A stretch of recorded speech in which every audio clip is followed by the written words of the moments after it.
அஸ்ஸலாமு அலைக்குமா. இன்றைக்கி நம்ம சம்மரில் சாப்பாடு செய்கிறோம். பிள்ளைகளுக்கு நல்லா விதவிதமாக நம்ம செஞ்சு கொடுக்கணும். அதனால் இன்றைக்கி தக்காளி சாதம் செய்கிறோம். தக்காளி நான் இப்போ காப்பிடியில் பாதி இந்த குட்டானில் சோறாக்குறேன். இதுக்கு நல்ல தக்காளி, பழுத்த தக்காளி 4, சின்ன வெங்காயம் ஒரு 10 வெங்காயம் பொடுசாக நறுக்கி, பெரிய வெங்காயத்தில் ஒரு 3 வெங்காயத்தை வெட்டி வச்சுக்கிறேன்.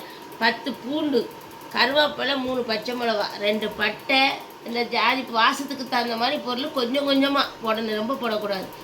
1 ஸ்பூன் மஞ்சத்தூள், 1 ஸ்பூன் மிளகாத்தூள். இதுக்கு தேவையானது அளவு தண்ணி வச்சு குக்கர்லேயே, ரைஸ் குக்கர்லேயே இப்போ நம்ம ஆக்குவோம். நீங்கள் பாருங்கள். நெய் கொஞ்சம், நம்ம நல்லெண்ணெயோ காணெண்ணெயோ யூஸ் பண்ணுறீங்களா, அதில் கொஞ்சம் இதில் கொஞ்சம் ஊற்றி இப்போ நம்ம ஆக்க போகிறோம். இப்போ அடுப்பை பற்றி சட்டியை நம்ம கொஞ்சம் நெய் ஊற்றணும். ஒரு ஸ்பூன் 1.5 ஸ்பூன் நெய் ஊற்றணும். இது நல்லெண்ணெய். இந்த நேரத்தில், வெயில் நேரத்தில் நல்லெண்ணெய் கொஞ்சம் நல்லா யூஸ் பண்ணிக்கிற வேண்டியது, உடம்புக்கு ரொம்ப நல்லது. கொஞ்சம் நம்ம ஆக்கிற சல்ஃபர் ஆயிரம் கடலை எண்ணெயோ ஊற்றிக்கிற வேண்டியது. இது எல்லாம் போட்ட பிறகு இப்போ வாசனை பொருள் போட போகிறோம். எல்லாம் இருக்கிற இதில் எல்லாம் தட்டுறோம்.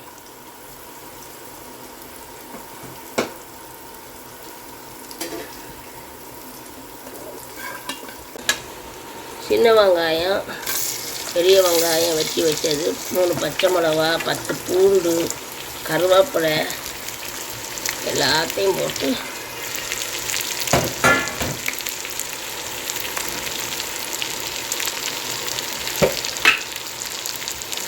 இதுக்கு தேவையான அளவு சோத்துக்கு எல்லாத்துக்கும் மொத்தமாக ஊற்றி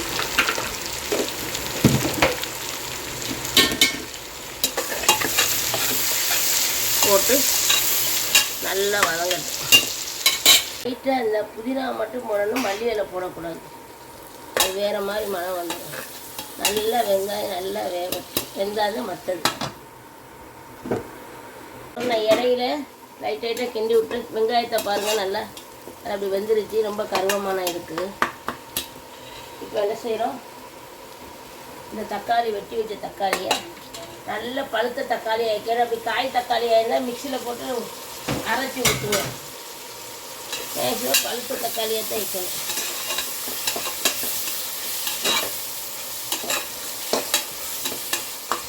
நல்ல இந்த தக்காளியும் நல்லா வேவட்டும். நல்லா பழுத்த தக்காளி அப்படி குத்தி விடணும். நல்லா கலிஞ்சு போகணும். சோத்தில் தக்காளி ரொம்ப தெரியக்கூடாது.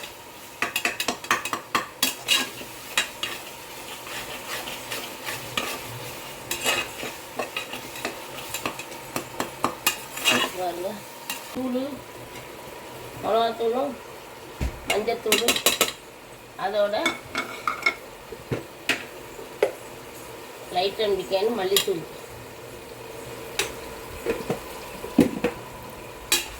எல்லாம் நல்லா மனம் போகிற வரையும்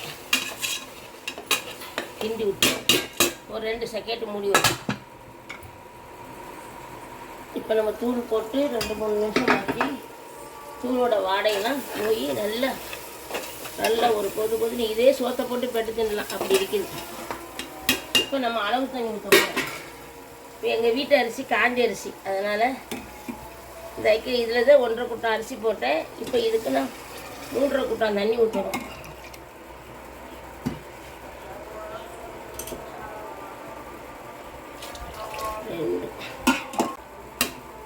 உப்பு போட்டுக்கணும். இப்போவே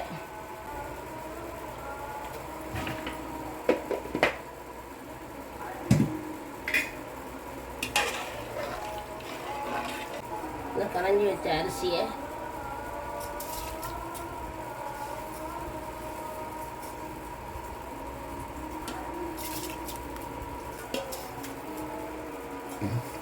கொஞ்சம் நான் இஞ்சி பூண்டு போடுறத மறந்துட்டேன். ரொம்ப இல்லை, கொஞ்சம் மணத்துக்கு அதை நான் இப்போ போட்டு கசக்கி விடுறேன்.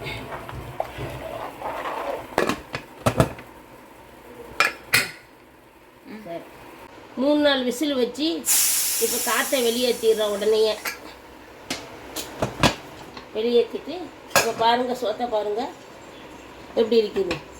அப்படி கிண்டி விட்டால் மல்லிகைப்பூ மாதிரி பாருங்கள்.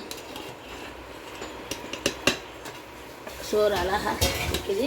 இப்போ என்ன செய்கிறோம், இதுக்கு மணத்துக்கு லைட்டாக மேலே கொஞ்சம் நெய். நம்ம பிரியாணி சோறு மாதிரி பிள்ளைகளுக்கு தெரியணும். தக்காளிங்கிறது தெரியக்கூடாது. ஆனால் சோறு தக்காளி சோறு, ஆனால் நம்ம செய்கிறது பிரியாணி மாதிரி பிள்ளைகளுக்கு. இப்போ இதுக்கு சைடிஷ் வந்து நம்ம செய்கிறது என்னென்னு சொல்லி உங்களுக்கு காட்டுறேன். இங்கே பாருங்கம்மா, தக்காளி சாதம் ஆக்கி அவிச்ச முட்டை, வெங்காயம் ரைத்தாங்கிறாக, உருளைக்கிழங்கு பொரியல், மாங்காய் பச்சடி, இவ்வளவு செஞ்சு இது சாப்பிட்டா செம சாப்பாடு. நீங்களும் பிள்ளைகளுக்கு செஞ்சு கொடுங்க.